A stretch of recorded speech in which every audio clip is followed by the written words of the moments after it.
All right. Good afternoon or good morning, good evening, wherever you may be. But welcome to the International Code Council, Region 1 and Region 1 radio show. My name is Tim Spears. I'm the treasurer for Region 1 and also the host of Region 1 Radio. Region 1 was established in 2014, and we consist of 3 states, California, Hawaii, and Nevada. That also encompasses 32 ICC chapters. We're dedicated to excellence in education and engagement to promote a safer environment by bringing code professionals together. These videos and podcast series were designed to highlight individuals and chapters that make up our region and share their experiences with all of you. Today on the show, I'm excited to have joined me someone I consider a close friend and a mentor, Mike Payton, with the City of Modesto Fire Department. He is also the past president for Region 1 and the Northern California Fire Prevention Officers Association past president as well. Mike, welcome to Region 1. I'm excited to have you. And how are you today? I am doing well. Thank you very much, Fire Marshal Spears. Well, so if you guys don't know this already, and some of you probably already do, I actually was Fire Marshal Payton's deputy fire marshal for a time. And so that actually before my current position. So I learned a lot from him. And so that's he's one that I will say that I've learned a lot, especially from the state of California in that regard, because I've worked in the state of Iowa, state of Colorado, and now California. So he's really helped me kind of develop as a fire code official here in the state of California. So there's always a interesting nuance depending on what state you're in. So he's helped me kind of get to the position that I am in today. So that's why I'm excited to talk to him. So. Well, that's very kind. Yep. So I don't know how true Mike, that is, but that's very kind. Well, I do appreciate it. Yeah, I will say that, I think some of the things that, some of the qualities that I did learn from you, I think was more of leadership skills in the sense of knowing, maybe to be a little bit more of an advocate, be a little bit stronger, have courage to do the right thing, and I think that you exemplified that. That definitely helped me become who I am in my current job, and so I'll never forget the experiences that you provided me being there. So that's why I thought, well, before we progress too much further in these podcast series, I got to get you on here because. I knew that that time might come where you couldn't be on here anymore, or you could. I would just have to get you from maybe, sitting on the boat someplace in Oklahoma. That's true. Very true. Very, very soon. Very soon. So with that being said, can you share a bit about your background and then also the city of Modesto? Talk about, some of those, the area that you serve and really... really just your background. I know that you have quite the extensive background in the world of fire prevention. Yeah, I actually started in the fire service in 1991 as a paid call firefighter. And I was a paid call firefighter for about 4 years and then accepted a position as a firefighter EMT with the city of Hesperia. They're ironically driving an ambulance and serving that community in that way, and was called into fire prevention for a brief stint to kind of help out with something as a paid call firefighter. And that's where I got hooked in fire prevention. I was only doing weed abatement there, but I enjoyed watching the other people in the department work and was very interested in the plan review and fire investigation process. So I ended up taking a full-time job there in fire prevention, and what a great blessing that was. And it got me to where I am now, because I came up to Modesto in 2001 as the deputy fire marshal, and about a year after that became the fire marshal. So I've been the fire marshal here for about 19 years now, and have enjoyed a very good career and ready to retire. It sounds like it. So one of the things that I was talking with Kevin McOsker last week, I think it was, and we were talking about the different phases of his career. You had very similar experiences in the sense of kind of working your way through the ranks to get to the position that you're in right now. And one of the things that he said he liked the most was plan review. Now, I can't necessarily relate to that. That's not necessarily my strong desire, is to look at plans. But what are some of those things and some of those areas throughout your career that you've definitely valued being a fire code professional? Plan review and fire investigations.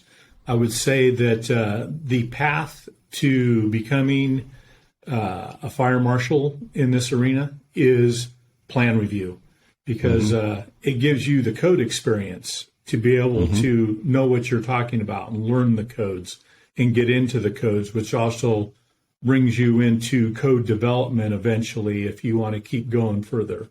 So it is, I think, the plan review process all the way to the top fire marshal position is extremely important. Yeah. I do think that the plan review gives you that really high attention to detail that so many, I don't want to say people don't have, but it definitely draws on those experiences. Definitely help shape you to be a better fire code official, because you really, I've heard the expression, only get one bite at the apple. And sometimes you do, you approve a set of plans or a set of drawings, and they get out in the field, and how do inspectors address it? Because there are times where you're looking something in a two-dimensional shape or a two-dimensional arena, and being able to take that and be able to see everything that's going to happen and all those systemic things later on that are going to happen in that project sometimes is very difficult. So yeah, absolutely.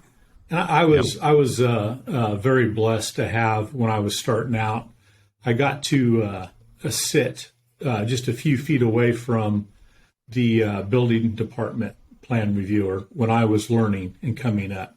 And he was a 30-year veteran doing plan reviews. And we would kind of play a little bit of a game. He would do his plan review, I would do mine, and then I'd give him my comments, and then he would show me all the things I missed. And we kept playing that for a while until we got to the point where I caught a few things that he missed, and he patted me on the back, and he says, "I think you've arrived." So that was a great experience from a great. Well, that's all. Yeah, I think it's always important to have those mentors, people that can kind of get you through or help kind of develop that skill, because I really consider it to be a skill. It is one of those things, that analytical piece, that attention to detail, and how do you really start to kind of peel back the layers and get to the information that you need? And as you and I know, we always get these plans that have a lot of information, but we only need a portion of that information. And so how do you peel back the layers? How do you identify that those sections of those plans relate to you and identify all those key issues? Because sometimes it's difficult. Yeah, it is difficult. Yeah. Knowing what you adopted is a big thing. And learning the matrix adoption table so you keep yourself out of trouble.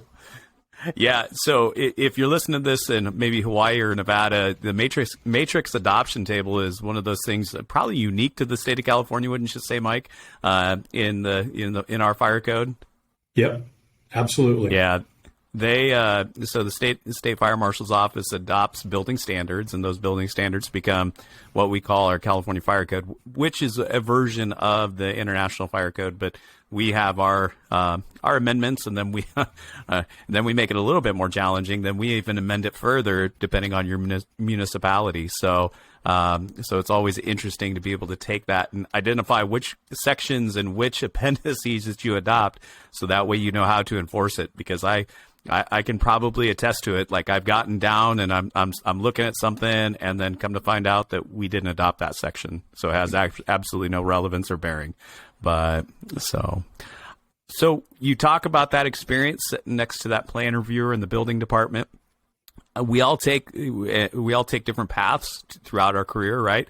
But what are some of those notable experiences that you've had that have really shaped you as a fire code official? I would say the mentors. I progressed up in this line fairly quick, and I believe that having people like that gentleman, James from the building department, also on the fire department side, had a gentleman in Southern California by the name of Carmen Conte, who was a genius at codes, the code review process, plan review. The guy I had the opportunity to sit side by side with him as well in the very early stages. And a lot of people just don't get that opportunity and get thrust into that. And sometimes that's a little easier in a small department when you got more hats to wear. And I think that was the case also. So just extremely blessed to have those people early on in my career that got me there so quickly. Yeah. I will say that initial development when you become a fire code official and being able to have somebody that can kind of help show you the correct path moving forward is key. I've seen different fire inspectors and fire code officials come up throughout the years, and having that really good foundation to begin your career, I think, is always key. And having those mentors, having those people. I remember when I first became an inspector, having send my boss my inspection reports, and they would come back and there was more red on it than there was black. And I thought I was doing really well when I sent them. I wasn't doing really well when I got them back. So, but I will say that helped me be, more analytical and also how I phrase things. And I think that really helped develop maybe I get a little bit more too wordy, but that's kind of what happens. And I will say that that's come to help me, especially throughout the course of my career, whenever things, get a little bit more difficult, and having that good documentation. And that's one thing that I definitely stress to a lot of individuals. Yeah. But I think another important thing too is relationships with your staff. Building that trust with them and letting them know if you're going to be the fire marshal, you got to let them know that you have their back. And no matter what happens at the top above you, that you're going to have their back and that they need to do the right thing and that they need to see you doing the right thing too. And you mentioned that earlier in this interview is courage and having the courage to stand up and say, no, we can't do that. It doesn't meet code. I'm sorry. We're going to be fair and consistent. And that's extremely important in applying the codes. Yeah, I think that, like you just said, being consistent. And so it can get challenging from time to time, as most code professionals can probably identify some of those challenges. And with that, having the courage to identify what is wrong and making sure that those deficiencies do get addressed properly, because it is a safety hazard. It is a fire and life safety hazard, should it not? And so, I definitely can attest. I know you and I've had some conversations throughout the years on some different projects, and so. But I do think that we made it safer. We definitely made it safer for all the occupants, which. I'm sure long term that people will probably really appreciate. So, we talked kind of a little bit about some of those experiences, but what are some of those things that you've seen throughout the course of your career that maybe changes that you've seen over the course of the last 20 or so years of being a fire code official? Well, I think we say this a lot. That the fire prevention job keeps getting more and more technical, and we've been saying that for a long time. But as I sit here now and look back at the beginning of my career, and see all the different changes that I've been through as a fire marshal over the last 19 years. There really is a lot, and the job has become very, very technical, and you really need to stay up on what's going on and be involved in it. it is extremely important, such as I think one notable thing that I've got to go through was the code change process from the Western Fire Chiefs version of the code to the ICC version, and watch all that play out. That was a interesting highlight in my career. And I think the way it turned out was the right way it turned out, that it should have. I still believe that. And but you never know. You might go through it again someday. Yeah, you never say never, right? Never say never. And fire prevention is always evolving. It's been one of those things that even throughout, I've only really been in the profession for 20 years. I think 2004 is when I first began, so maybe not even 20 years yet. And so one of those things that I've identified is all that change, anywhere from pen and paper inspections now to digital inspections. And now even we're going into remote inspections, people doing inspections with iPads and those types of things that it's ever evolving. Soon we'll have VR glasses and we'll be doing inspections that way, or via robot or algorithm. I don't know. I'm interested to see how that change, the technology changes. It may help, but also too, I just read an article on the Building Safety Journal through ICC, and they were talking about automated self-storage retrieval systems. Mm-hmm. And how that has really changed the codes, and how the codes haven't really kept up with it as good as, or maybe as well as we would all hope they would. But the code change process is the code change process, right? It's like three-year long process to be able to amend the code, and once we get it amended, then somebody's coming out with something new, and so it never ends. And it's always catch up. Yep. Yeah, we're always a Monday morning quarterback, right, on some of these code things, but and sometimes we have designers and developers that are always looking for the latest and greatest to be able to maximize efficiencies. And so how do we do that?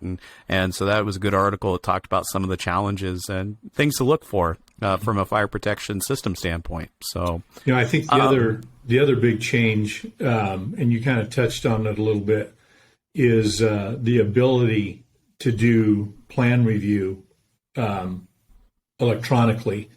Not even heard of back when I started. And here I am now getting ready to retire, and I'm in talks with them right now about me staying on as a retired annuitant and helping them out with some plan review stuff that I will do from my new home in Oklahoma. That was absolutely unheard of, and it's amazing to have that ability to be able to do that. And COVID has kind of stepped that up quite a bit and forced that change much faster than it was coming. But yes, an amazing change in our industry. Yeah, I think now with the pandemic and some of those technology or how technology has advanced so quickly with throughout this pandemic, like this platform and this discussion platform that we're having now. I remember when we were trying to do virtual meetings through like Skype, and everybody said, "Oh, that's just not feasible. That's unheard of." And then now it's kind of the way of the world, right? Over the course of the last 18 months, almost 2 years, we've spent more time in virtual meetings than we do anything else. And also too, now digital plan review has been one of those things that has been thrust upon a lot of folks to try to figure out. And I think we've done a really good job as an industry, I think, being able to meet that need. We're all kind of transitioning to it, but COVID definitely helped us kind of ramp it up a little faster. We went from 0 to 60 real quick to be able to meet the needs of the customers, and the building industry wasn't slowing down during the pandemic, so we couldn't either.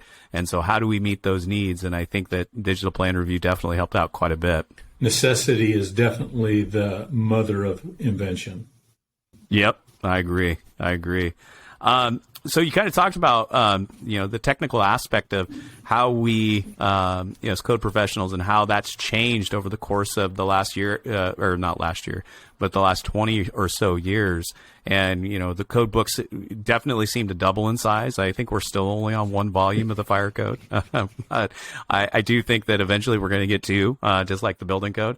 But with that being said, how do you stay up on all the latest trends and technology that we're seeing in, within building and fire safety? Well, I think the number one way I've done that is I've hired extremely smart people like you. Well, I appreciate that.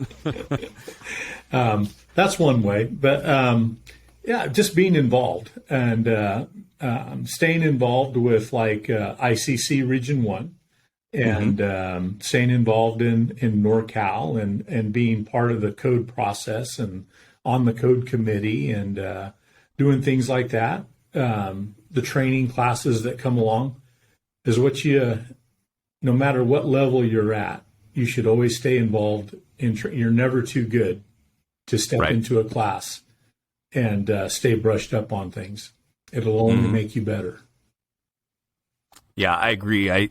One of the things I had a buddy of mine I met out at the National Fire Academy, and he had been a longtime fire investigator and for a big city, and he was taking the Intro to Fire Investigations class. It was a 2-week class, and I said, I kind of asked him, like, hey, you've got like 10, 15 years as a fire investigator.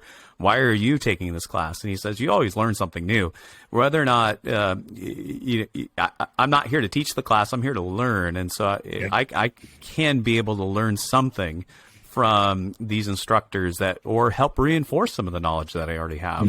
And I've always kind of felt that was a good kind of example for me as I've taken a look at some of the classes. Like I could always go through another fire prevention in 1A or go through a fire inspection principles class to be able to help reinforce that knowledge and be able to do that again. But sometimes to retake classes, that's not always, not always, the thought. But I think that sometimes maybe we should look at that a little bit. It's always good to have that reinforcement of knowledge. And like you said, the codes change every 3 years. There's new stuff coming in and new technologies and whatnot. So the classes are going to change with them as well. So you'll never hear the same thing twice. Right, you're 100% true on that. 100% accurate. So we talked about how you stay up on different changes throughout building and fire safety, but how do you stay connected with other code professionals, maybe outside of your organization or maybe even outside of your state? You kind of mentioned it briefly, but thought maybe you might want to expand on it a little bit. Well, I think a highlight of my career was absolutely being able to serve on the ICC Region 1 board and as well as the NorCal board. With the ICC Region 1 board, I had the opportunity to meet people from, as you know, Hawaii, Nevada. Going to the code hearings, you're meeting people all over the United States and even beyond the United States with the international codes. And then NorCal, a great group of people down there that do a lot of great work. Again, you yourself are on the code committee and involved in that process and meeting a lot of people. That's staying connected and keeping up with the changes and relationships outside of your organization and bringing in new information. Yeah. I think that you're one of my phone of friends whenever I need a little bit of help, and along with a lot of other folks that you, Robert Marshall, I've talked to from time to time, and a few others that seem to help have those words that I need to hear to be able to get me through maybe a challenging situation and maybe a perspective that I hadn't considered. And I think that relationship building is key, right? To be able to take that information from others and help you evolve and help you to, maybe change that perspective a bit. And it's been helpful for me, I know, as a code professional as well. Yeah. So Yeah, Robert Marshall calls me all the time asking questions.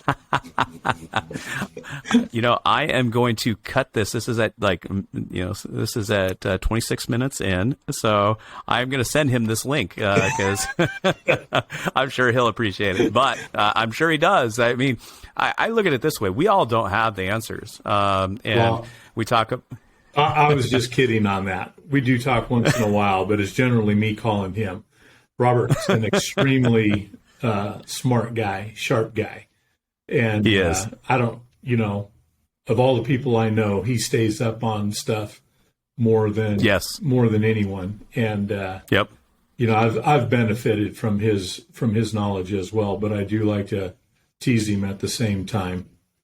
I think we all do. I think being part of, I think that camaraderie is key. We talk about relationships, but really it's camaraderie.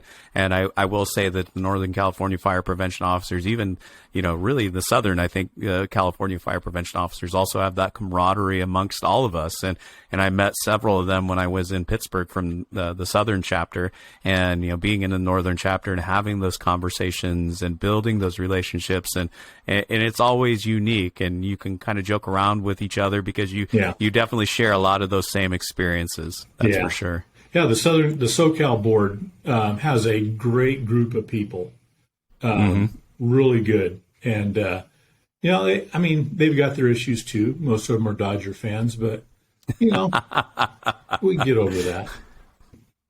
Yeah, the Dodgers made it to the NLCS this year, but they didn't quite make it past the Braves, which I was very happy to see because I'm more of a Braves fan than I am anything else. So I'm sure I'm not going to make any friends. And everybody is now sending me emails to cancel their participation in Region 1 Radio after this podcast. Oh no, we're going to want to get on here and argue that point. Defend. Yeah, defend.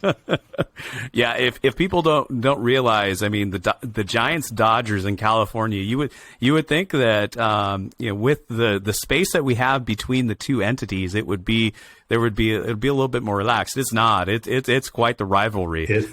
So if you've never lived in California and experienced it, it's quite the rivalry. All for fun, though. It is, absolutely. So we talked about Region 1 and being connected there, but how do you engage with ICC outside of maybe Region 1? I buy their code books, a lot of them. Yeah.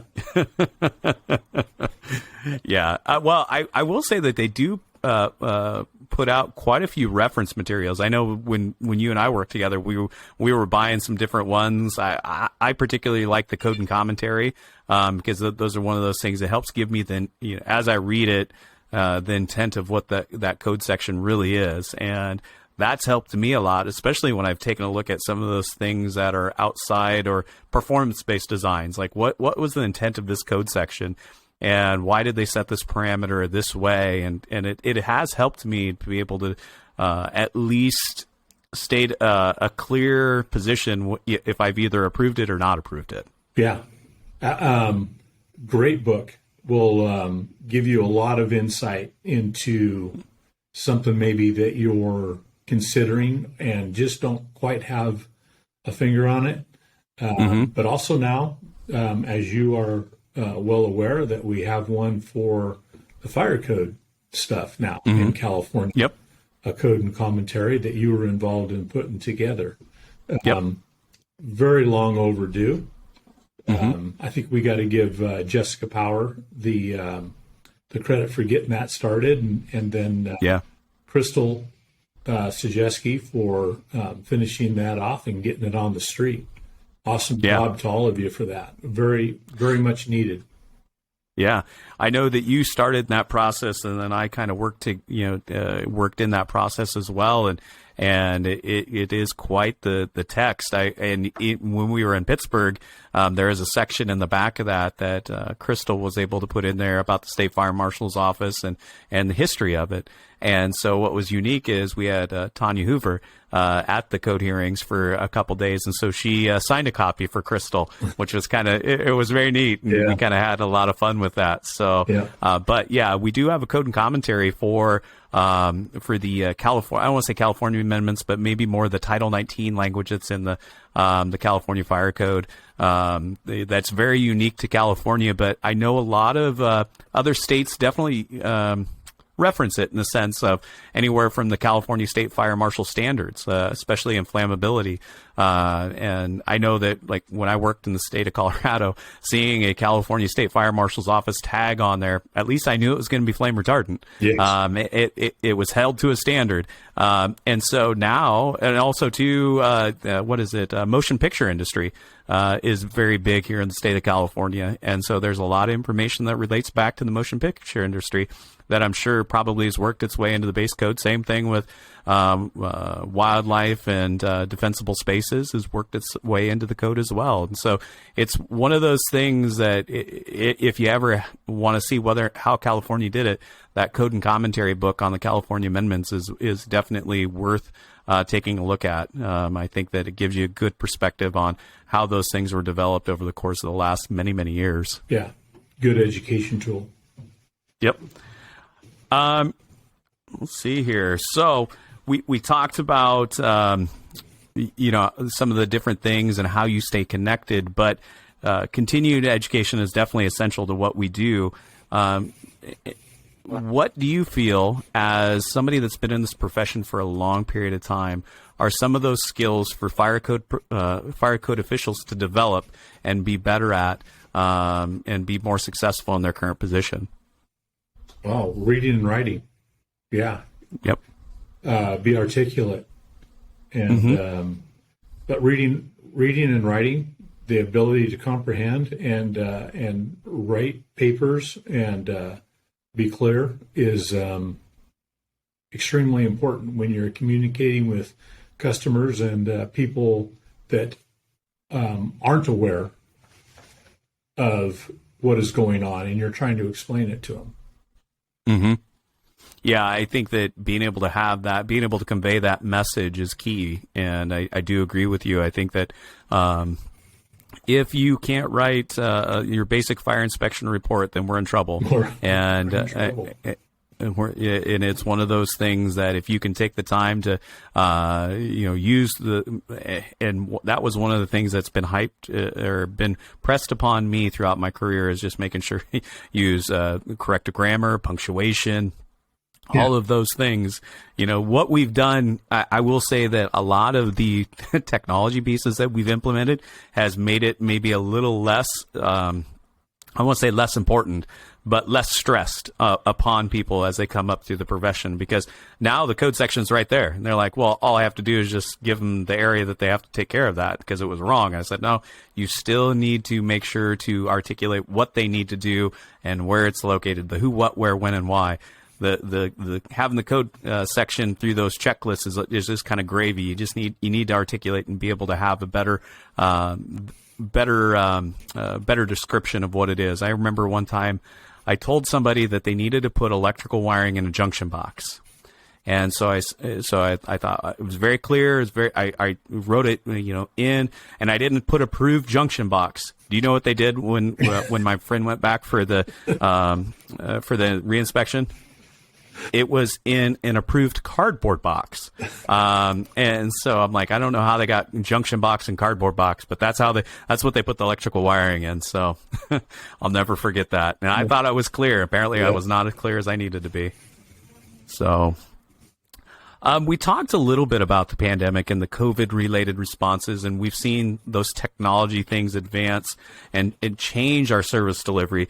How have you in the city of Modesto adapted to the pandemic to be able to maintain an effective delivery of service?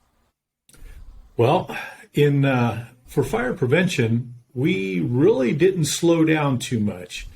We had a few hiccups, a few scares that caused some people to be out for a couple of weeks, whatnot.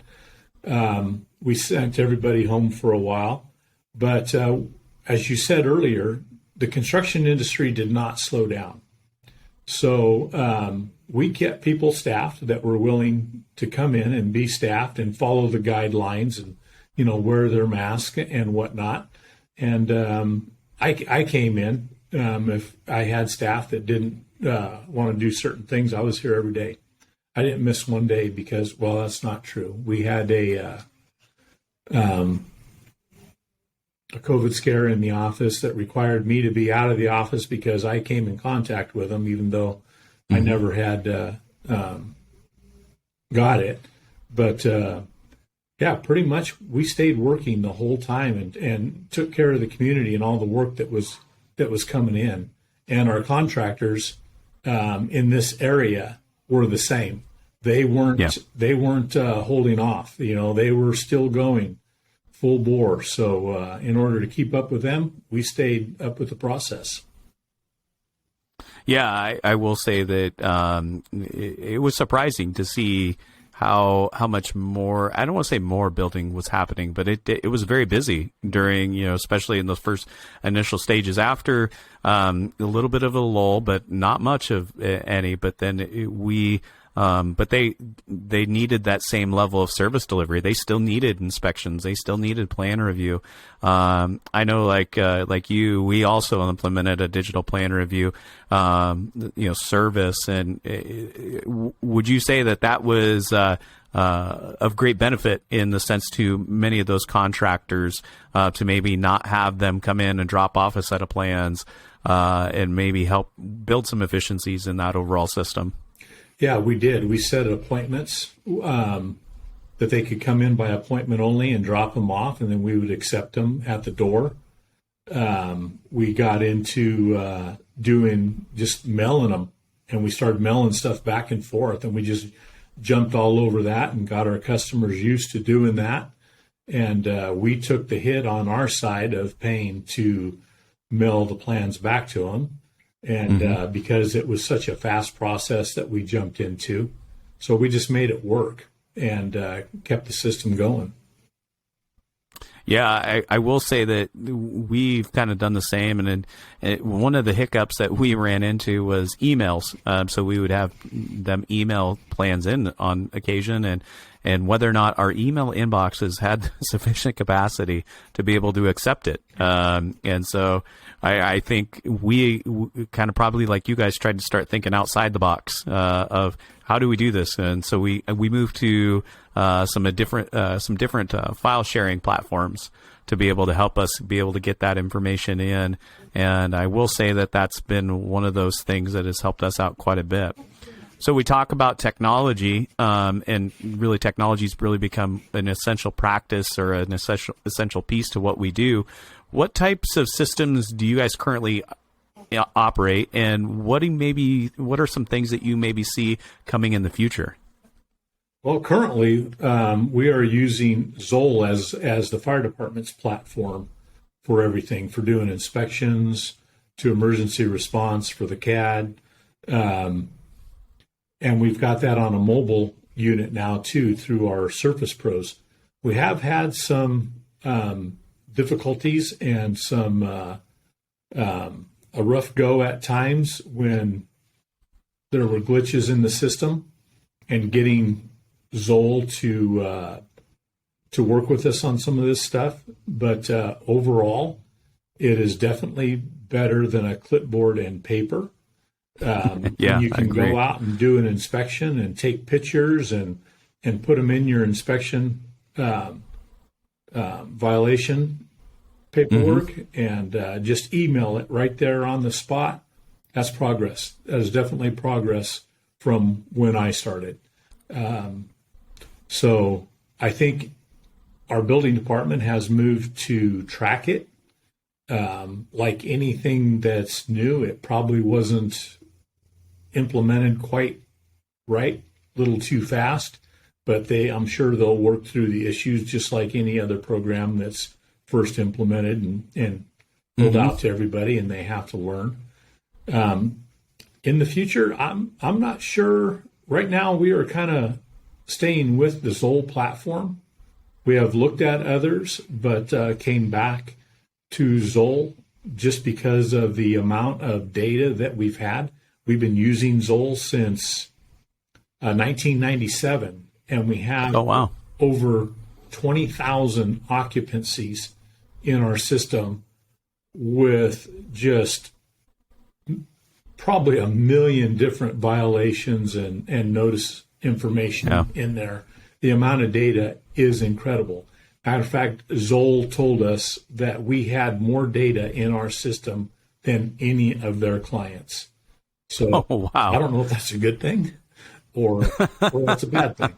But well, I will say that as you talk about, these electronic record management systems and having those things being utilized, I think is key for data. I know that I actually use the data tool that you and your staff developed here in my department to be able to keep track of many of our metrics, from plan review to inspections. And I know that the electronic record management systems that you use definitely help you extract that data. And I think that it's one of those things that people don't.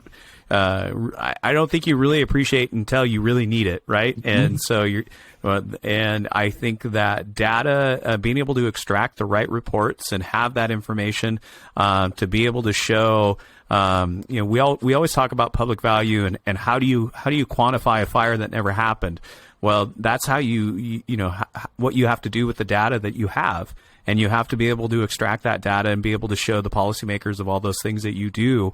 And I think that is essential. And those electronic record management systems are key for that. And I mean, you can definitely do a pen and paper, but it makes it a little bit more challenging. And so there are a host of them out there right now that offer different metrics and so, but I use, but also too, we extract it from the program and put it in a spreadsheet. So the spreadsheet helps, but it helps show it a little bit better, right? It helps boil it down. We talk about community risk reduction and being able to identify where our risk is in the community. Well, I think that also too, you got to look at those metrics to see where you're at and how you're being effective, and what are those areas that what you're touching, to be able to help with that. And I think that is key, especially when we utilize technology. And like you mentioned, being able to take pictures. Yeah, I think that's been one of those things for me. Sometimes the picture makes it a little bit easier for me on my report. Shooting a picture and showing them like, hey, this is what I'm talking about, versus having to spend 6 sentences to try to articulate where it's at and what is wrong with it. So it makes it a little bit easier. I remember in 2003, I believe it was, we did a citywide fee study. And so there were several team members from each department that were in this fee study with a consultant. And he gave us, I think, 30 days to put together all the information that he wanted. He wanted all of our activities and all the amount of time that we had spent on these activities for the last year. And there was a whole bunch of grumbling and moaning going on from everybody. And I said, I'll be right back. And I got up and I went and ran a crystal report. And in 5 minutes, I came back and I gave him a year's worth of data. And I said, I'm done. Everybody is just sitting there looking at me. I said, hey, that's our program. That's the records we keep. And that makes it much easier if you are doing a fee study or whatever, and you have all those records on hand like that. It makes it so much easier for you. And to be able to do that fee study and take it to council and show, that you need more money for what you're doing, if that's what their desire is. Yeah, and I think that we talked about some of those skills that maybe are undervalued, or skills that we would see as a code professional, or what we think are important, but also too being able to have that type of foresight and being able to collect the data and being able to do a good job with interpreting the data, and being able to go to policymakers and show them where we're having those those issues, and being able to show them with the data is so important. It's so vitally important, and I really try to I can't stress that enough. I mean, here in the state of California, we also now have to, following the ghost ship fire, we all now track our state mandated inspections, so that way we can report those to our policymakers to make sure that we're getting into those multifamily dwellings, getting in and performing inspections, and the same thing with schools, and being able to have that ability to properly track it is important. So you don't allow an occupancy to get, overlooked or missed. And so it's key to have that. And because I've been in organizations where it hasn't been that easy, to be able to track all that information, and you kind of feel like you're always just running around, and bringing structure, I think, through those metrics is always important. Yeah, absolutely. Well, before we end, I know I've taken up almost about an hour of your time, but I have one last question. Well, maybe two, but this will be the last important question. Or I won't say important, but the last hard-hitting piece of Region 1 Radio today. But what would you consider the most important role as a code official? The most important role as a code official. Yeah, the most important role. The fire inspector. It starts with the fire inspector and it ends with the fire inspector. They're your boots on the ground. They're your eyes and ears of what's going on. They're the biggest part of your bureau, staffing-wise. Mm-hmm. If you do not have a good team of fire inspectors, you're not going to do well. I think it's extremely important that they're knowledgeable. They know what they're doing, because they really, like the fire chief says, it's the fire marshal who makes and breaks them. Well, who makes and breaks the fire marshal is his inspectors. And I think that job is extremely important to what's going on and how your delivery system is being presented and how well it's being presented. Mm-hmm. Yeah, I can't agree with you more. I think that's one of those roles that they are similar to the firefighters in the sense of being the face of the fire department, but also the fire inspectors. And what's been shown to me over the course of my career, how important being a fire inspector truly is, to not only making sure that we're addressing fire code violations and hopefully getting them mitigated quickly, but also selling fire safety, and promoting fire safe education, and I've seen that quite a bit, and I definitely is one of those things that maybe when I was growing up I didn't realize who the fire inspector was or what a fire inspector did, but as I've grown a little bit older and a little bit wiser, I've kind of seen how important it truly is. So. But no, I couldn't agree with you more. I think that having boots on the ground and being able to make those connections, developing rapport with the community, and then also to selling fire safety out in the community is vitally important. So yeah, and it's not an easy job either. I mean, you made the connection with the firefighters. Their job is tough. Their job is dangerous. To help somebody, their job is dangerous.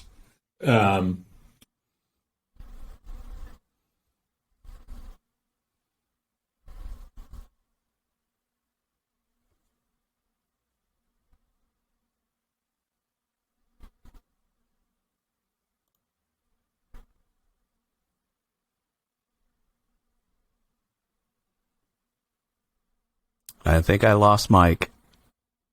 Mike, are you still there?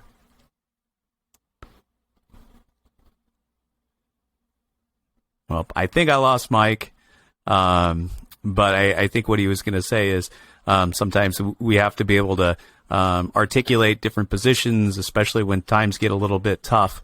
And so, you got to be able to sell that aspect of fire safety. But that helps bring us to a close to this episode of ICC Region 1 Radio. I want to thank Mike for joining us. Like I said, he's been a friend and a mentor to me throughout the course of my career. I appreciate and hope that you've at least been able to pull from some of the insight from him and relate to many of his experiences, especially in today's episode. And hopefully that helps you throughout the course of your career. As always, I want to thank you for listening and watching. If you ever have any questions or want to be a guest on ICC Region 1 Radio, please let me know. If you enjoy our show, please rate us, review us on Apple Podcasts, and be sure to join us for some upcoming episodes. With that, have a great day, everyone.